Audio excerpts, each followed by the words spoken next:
자, 11번째 썰 한번 가보도록 하겠습니다. 이게 오늘 아마 마지막 썰이 될 것 같은데, 댓글 컨텐츠고, 영상 제목, 돈 빌리고 안 가는 사람들 중에 성공한 사람은 없는 것 같아요. 라는 영상에 달린 댓글입니다.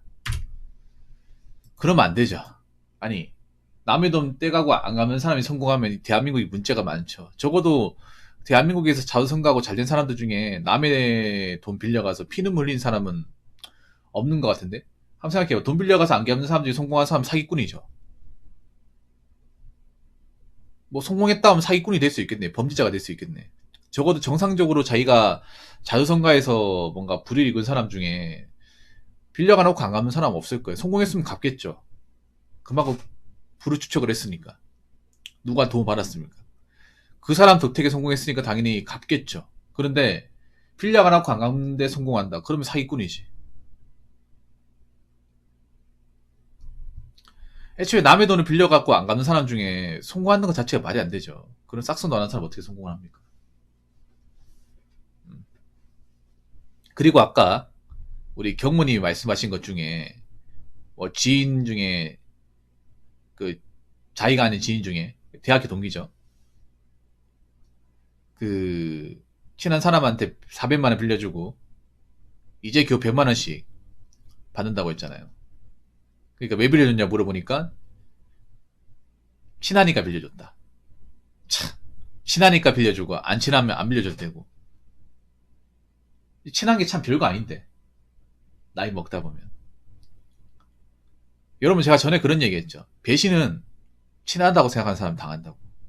뒤통수는 내가 잘 알고 정말 친하다고 생각했던 사람한테 당하기 때문에 맞으면 아프다고. 정말 아프다고.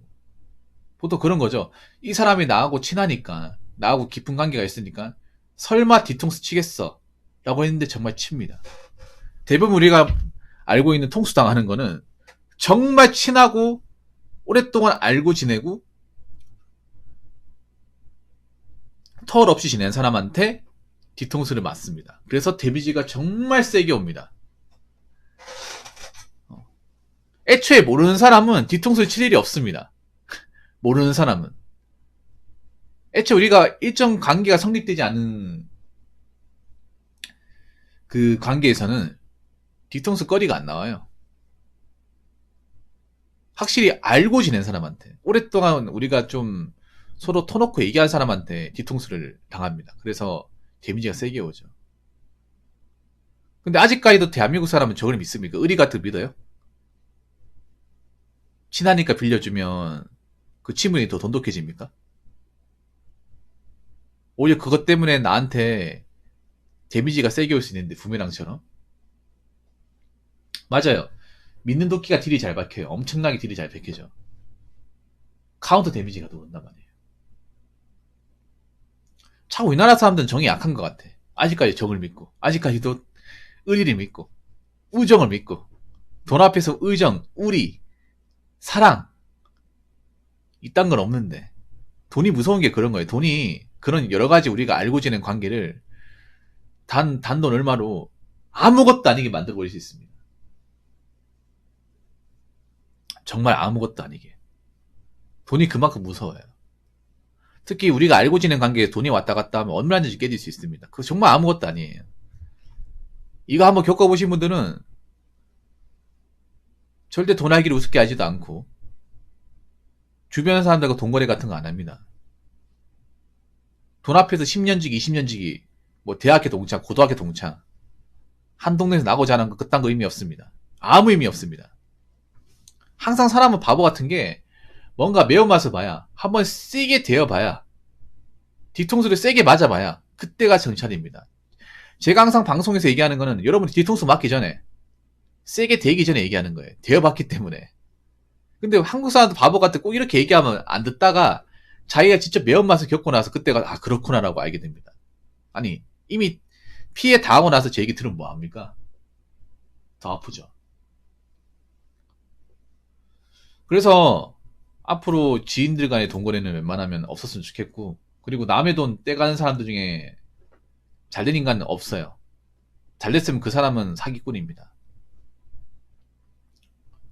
그렇기 때문에 여러분 지인한테 뭔가 돈을 빌려주잖아. 바로 받기 힘들 겁니다. 절대로 바로 받기 힘들어요. 댓글 한번 읽어보도록 하겠습니다. 빌렸더라도 성실하게 상환하면 모를까? 대부분 남의 돈, 이꼴, 이자 없는 공짜 돈, 냠냠 마인드라. 그렇죠. 이게 문제예요.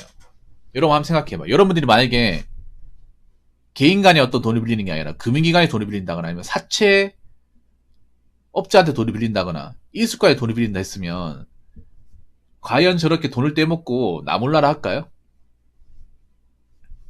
이상하게 그렇지 않나요, 여러분?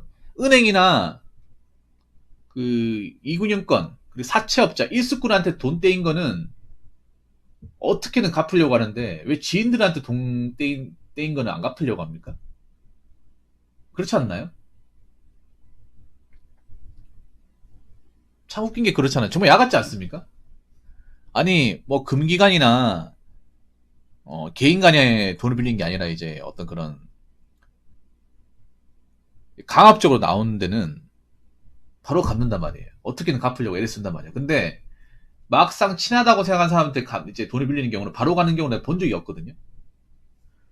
정말 전화 여러 번 한다거나 계속 압박을 준다거나 사람 제대로 만들어야 겨우 갚는다거나 아니면 그렇게 해서도 안 주는 경우가 허다해요. 이게 왜 그러냐 하면 그런 거예요.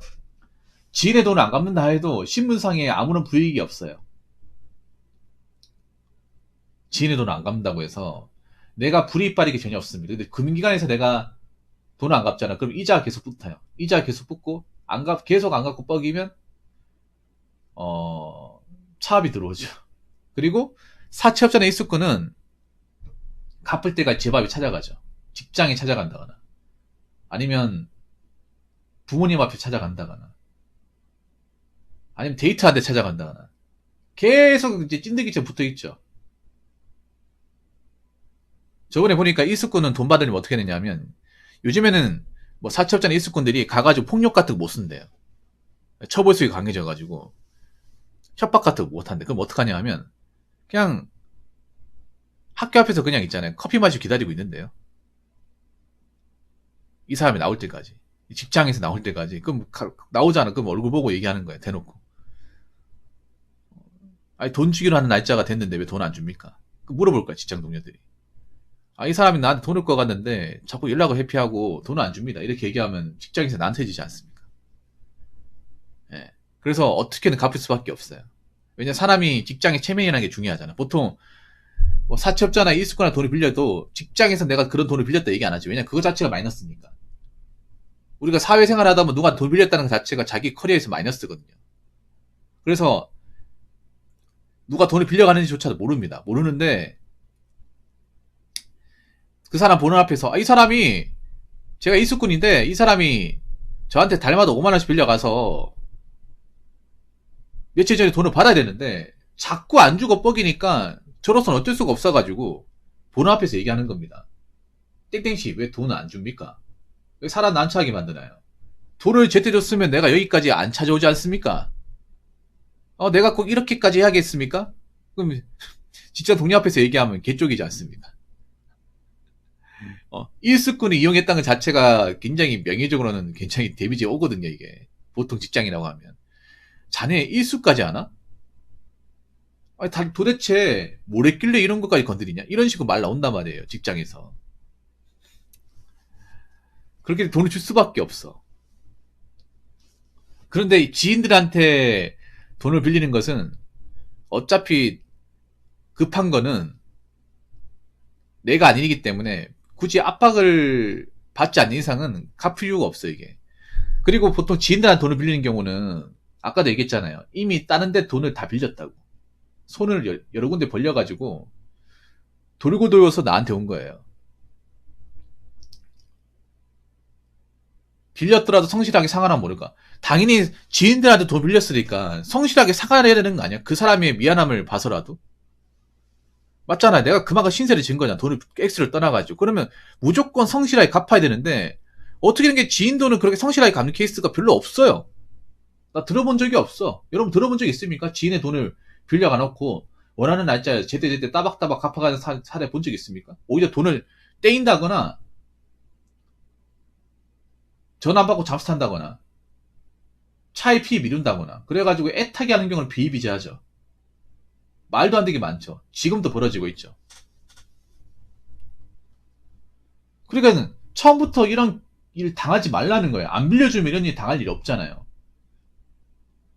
그리고 이런 거 빌려준다고 두 사람의 관계가 돈독해지는 게 아닙니다.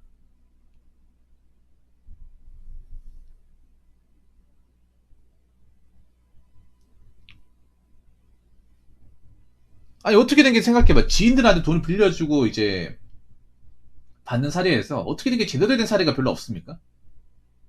어? 어떻게 약속을 제대로 지킨 사례가 별로 없나요? 약속을 깨거나 어기는 사례는 비일비재하잖아. 엄청 많잖아 이게. 이런 걸 보고도 이러면 지인들한테 돈을 빌려주고 싶습니까? 지인한테 돈을 빌려준 케이스가 10명이면 한 명만 제대로 돈을 갚아주고 나머지 9명은 정말 힘들게 돈을 받거나 아니면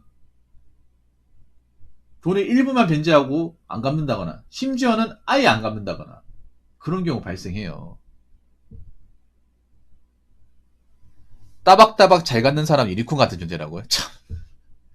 아니 당연히 따박따박 잘 갚아야 되는 거 아니야? 당연히 따박따박. 내가 전에 그런 얘기 했잖아요. 우리나라 사람들 웃긴 게 돈을 빌려가는 것만 생각하고 돈을 어떻게든 책임져서 갚을 생각을 잘 안 한다고. 그러니까 우리나라 가계부채가 여기까지 올라온 거라고. 돈을 어떻게든 최대한 끌어가 빌릴 생각만 하지 이걸 어떻게 내가 내 능력으로 어떻게 갚아 나갈까, 어떻게 제때 날짜에 돈을 줄까, 이 생각을 잘 안 하잖아요. 정말 웃긴 나라입니다 대한민국. 돈을 빌려가는 것은 굉장히 관대하게 여기면서 어떻게 갚아 나갈까에 대한 기본적인 양심과 책임감은 결여되어 있는 굉장히 이 돈 앞에서 비상식이 공존한 나라예요. 그래서 여러분 있잖아요. 지인들한테 돈을 빌려갈 정도면 그 사람은 안 봐도 비디오입니다. 그 사람은 절대 좋은 사람이 아니야. 그럼 저한테 이렇게 얘기하는 사람이 있죠. 붕어 형. 붕어 형은 살면서 누구한테 돈 빌릴 일이 없습니까? 예, 없습니다. 한 번도 없습니다. 내가 똑바로 살면 아까리 잘하면 누구한테 돈을 빌려달라고 얘기할 일이 안 생깁니다. 살면서 생각보다 누구한테 신세 안 지고 사신 분들 많아요. 많습니다. 그분한테 물어봐. 내가 내 주제를 알고 돈 같은 거 한 번 안 쓰면 누구한테 돈을 빌려라는 얘기를 할 일이 안 생깁니다. 제가 살아보니까. 그럼 누구한테 돈을 빌려달라고 얘기하는 사람은 누가 봐도 앞가림 못하는 사람이야. 앞가림만 잘하면 돈을 빌려달라고 할 일이 없는데 앞가림을 얼마나 못했길래, 얼마나 자기 사는 것에 대해서 충실하지 못했길래 지인들한테 돈을 빌려달라고 얘기하는 겁니까? 생각해봐 여러분. 보통 돈을 빌려달라고 하는 사람 중에 직장을 아예 안 다니는 사람 없단 말이에요. 그럼 돈을 벌 거 아니야. 그럼 그 돈은 다 어디 가고 나한테 돈을 빌려달라고 하는 걸까? 그럼 그 사람이 정상적으로 살아가는 사람일까? 아니면 뭔가 이상한 데 꼬여있는 사람일까? 이상한 데 꼬여있는 사람일 가능성이 높겠죠. 그런 사람한테 처음부터 돈을 돌려받겠다는 마인드 자체가 어떻게 보면 굉장히 바보 같은 생각이죠. 그렇기 때문에 괜히 빌려주고 고생하지 마시고 차라리 안 빌려주고 그 사람과의 관계 끝내시고 없다 생각하시는 게 속 편할 겁니다. 아직도 돈 앞에서 의리를 믿습니까? 친구를 믿습니까? 그딴 거 없습니다. 그러니까 돈 같은 걸로 있잖아요. 의리, 친분 이런 거 과시하지 마시고요. 그냥 정말 친한 친구면 나한테 돈 빌려라는 제의를 안 할 겁니다. 그러니까 돈 부탁 같은 거 있으면 거절하시고 정중하게 거절하시고, 그리고 여러분도 살면서 누구한테 돈 부탁할 일을 만들지 마시고요. 앞가림 잘하시기 바라겠습니다. 자, 이상으로 11번째 썰 마치도록 하겠습니다.